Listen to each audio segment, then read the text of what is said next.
The White Sox announced, per Jesse Rogers, that they have entered into a long-term investment agreement with billionaire Justin Ishbia.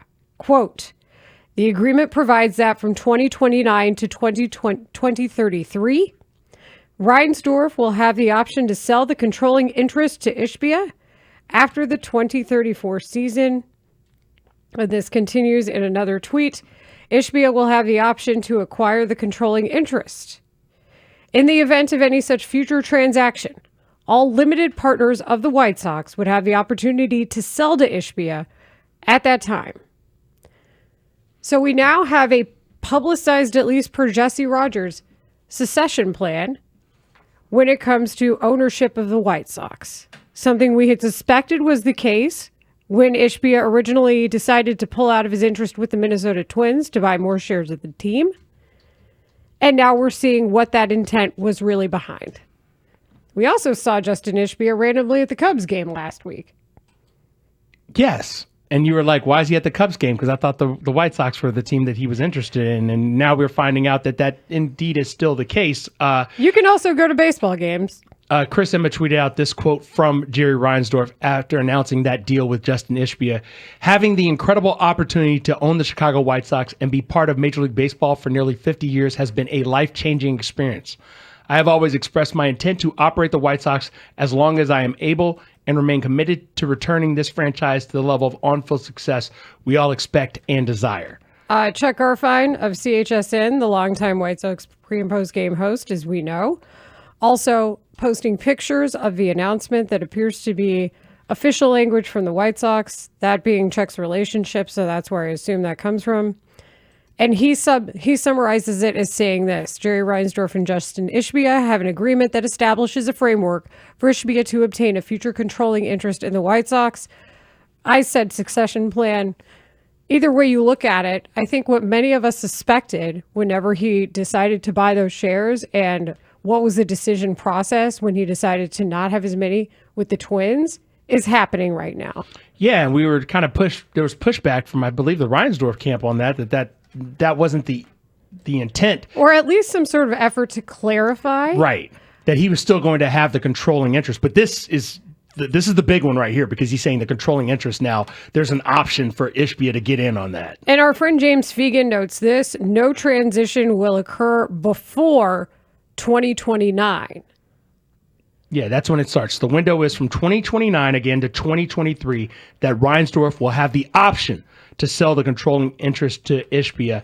After the 2034 season, Ishbia once again will have the option to acquire the controlling interest. So that's how that will go. And so you get to 2034 and Ishbia can just say, okay, it's time. And now we have some more information as well. Like, for example, Fegan posting a picture of an announcement. It also says, until such time, the Reinsdorf family will continue to own the controlling interest in the White Sox. Reinsdorf, chairman of the White Sox since purchasing the franchise in 1981, remains the sole day-to-day decision maker for the club. Also, in addition to Justin Ishbia, his brother Matt Ishbia, father Jeff Ishbia will also be significant investors. There is no assurance that any such future transaction will occur, and in no event will such a transaction take place before 2029. So it's a plan, but it's not guaranteed to happen unless we get to 2034 and Ishbia says, I want in. Now I'm really mad I didn't ask Justin Ishbia, are you buying the White Sox? He was kind of far away, and he also had a little girl on his shoulders. He had what appeared to be his child. Yes. Sir, I know you're trying to enjoy a game with your child, but what about the White Sox? Like, I know we're at Wrigley Field right now, but what about guaranteed rate? What about Danks? What about, yes. And see, that's really what this all comes back to. Is somebody going to ask him that? I feel like somebody should ask him. What about Danks? Yes. 630, I'm sorry. Texter, damn it. I thought the Cubs were acquiring a starting pitcher. What about Danks? I mean, you can put it out there. 309. Hope I'm still alive in 2034 so I can return to being a White Sox fan. I quit after the La Russa circus and firing of Jason Benetti. Hate Reinsdorf with a passion. Yeah, how do you guys feel about this? It's like the news is out there. This is good. There's a good transition plan, but that plan's not for a little bit. And we don't know exactly during that little bit. When I first heard the news, I assumed that this is something that would happen. But that was an assumption by me. This is now information. I think all the people who talked about what Matt has done with the Suns are valid in pointing that out and understanding the trajectory of that franchise right now. I do think that at some point you knew that Jerry Reinsdorf was going to do something different with the team as far as ownership was concerned. Unlike the Bulls, where Michael, is in charge of the Bulls. I feel like in this case, a pathway to a new process and a new ownership, I hope means more money for the team overall. I definitely hope that is the case for what we're going to see on the field. I wonder how much this combines with the news of what we have reported, Lawrence Holmes doing that, as well as NBC Chicago, that CHSN is going to get carriage on Comcast. I find the timing of those two things very interesting. I feel like they could be related, but also I feel like the NBA on NBC part of this to not have NBA in a market such as Chicago plays some type of around the way role in this as well. I mean, there's a lot of different moving parts. I want to go back to the back of Reinsdorf's quote. I have always expressed my intent to operate the White Sox as long as I am able and remain committed to returning this franchise to the level of on-field success we all expect and desire. And I just wonder if his expectations and desires are the same as the fan base, because they don't seem to have been in lockstep in recent years. And I will say Jerry Reinsdorf may be 89, but I don't have concern regarding current cognitive anything with him. No. I think the guy still has his fastball. Yeah, it's Nolan Ryan's levels of fastball as we age, if you will. And I'm not just saying that because I used to work for NBC Sports Chicago. I'm just genuinely saying that out of observation and having even passed him on the street a year ago, where dude seemed fine. I don't think I don't know that any of that's health related or anything. I think he probably just understood that he had to have a plan in place at some point. We suspected that there was a plan in place, and now they have publicized it. If you're just now tuning in, yes, this is the spot where you're used to hearing 5 on it, but we have breaking news here as the White Sox, they announce a long-term ownership investment agreement between Jerry Reinsdorf and Justin Ishbia. Again, Ishbia will make capital infusions into the White Sox as a limited partner in 2025 and 2026 that will be used to pay down existing debt and support ongoing team operations. And this agreement provides that from 2029 to 2033, so that's 4 years from now is the open of this window, Reinsdorf will have the option to sell the controlling interest to Ishbia. After the 2034 season, Ishbia will have the option to acquire the controlling interest. Also, when you consider how long Jerry Reinsdorf has owned the Sox and what it has meant to him to be the owner of the White Sox, I would understand that would take some time. Yeah. Something that means something to him. And if it took a few months to get him from point A to B when it came to what it meant for Justin Ishbia to initially purchase shares that we talked about, the minority ownership shares, and then to increase that stake, and then now to have this be the next step, I get that.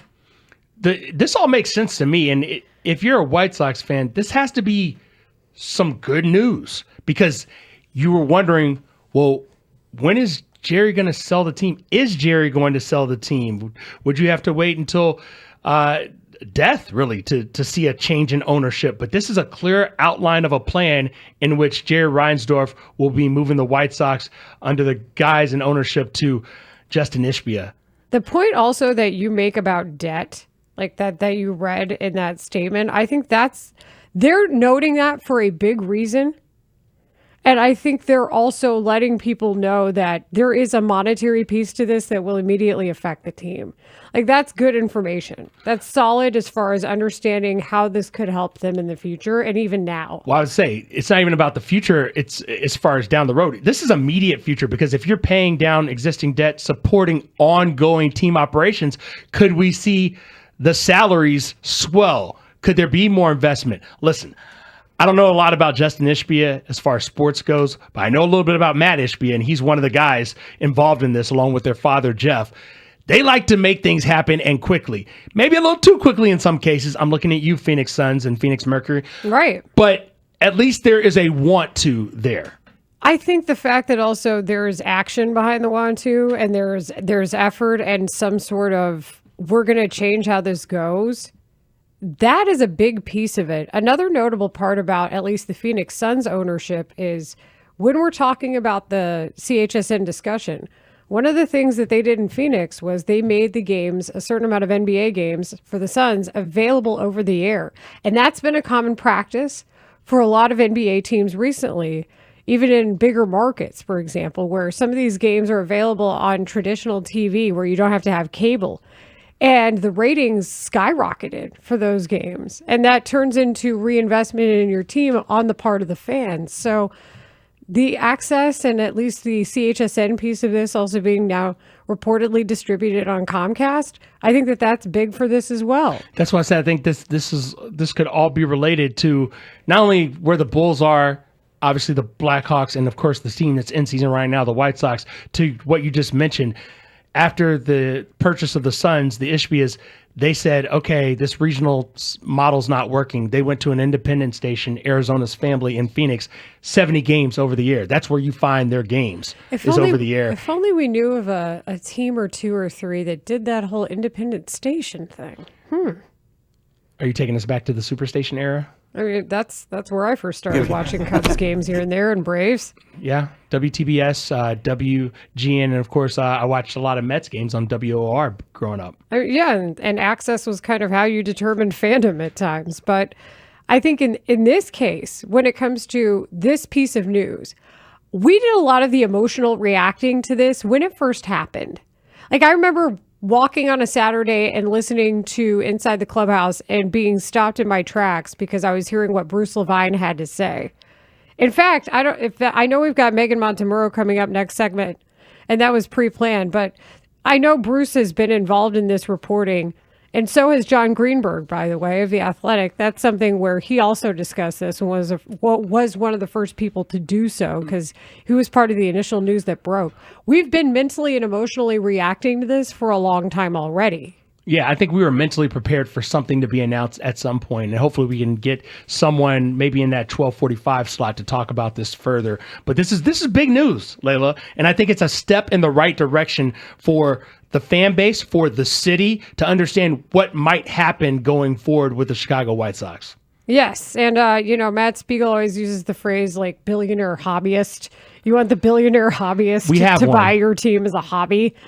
I don't necessarily know if, we'll see how much the hobbyist plays into this, but either way, this is billionaire ownership known to make things happen already in the family's previous arms of their franchises. So this is big news for sure. Okay.